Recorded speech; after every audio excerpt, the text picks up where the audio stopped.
China's weekend decision to adopt a policy of flexibility for its currency, it's no surprise for HSBC's chief China economist, Hongbin, who joins us from Hong Kong for his take on the policy shift. Good morning, Hongbin. Good to have you with us on the show. Now, let's take a look. No widening of the trading ban, no one-time revaluation. Just how significant is the move of the weekend in rebalancing the global economy?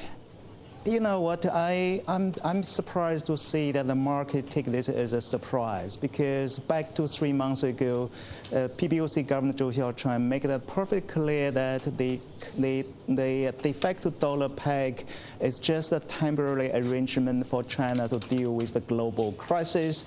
And what we have been seeing since then is that China's economy has been recovering very strongly. Export has been rebounded much quicker than most people expected. Even the labor market show a significant improvement.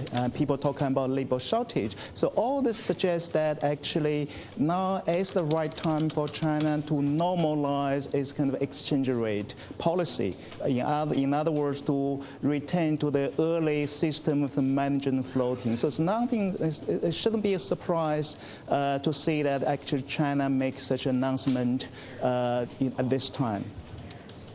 Hongbin, in your report, you talked about the PBOC adopting a basket of currencies in managing the RMB's fluctuations. Tell us more about that. Yeah, when I say that, we're basically it's not surprised, because it's just basically China try to return to the earlier system of the managing float, in other words, before the crisis. But however, I think there is some kind of slight difference this time around versus the earlier system. Number one, I think that the PBOC has emphasis, seems to me, to signal the increasing role of the currency basket for them to determine the fluctuation of the exchange rate going forward. What that really means is that probably how the euro is going to move, it's likely to have a slightly bigger kind of influence in terms of how renminbi is going to move going forward.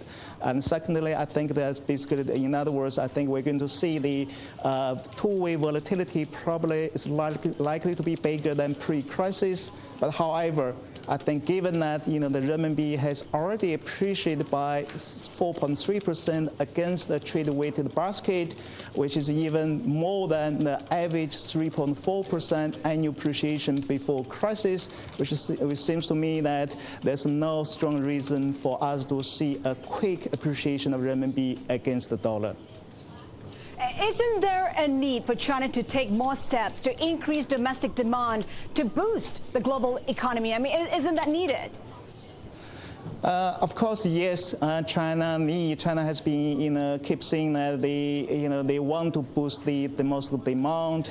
They want to shift the growth driver away from investment, export to private consumption, but there are many ways for them to do that. I think that the most important way is basically for them to, for the government to put more resources into the social welfare system, so that the people can lower their precautionary saving rate. That's the most important kind of the ways for China to boost the consumption.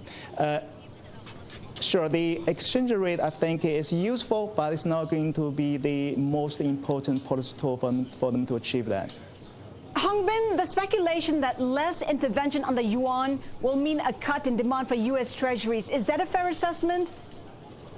Well, I think yes, to a certain degree, yes, because once China is more focused on the currency basket, which means that we're going to see a greater volatility of the renminbi against the dollar.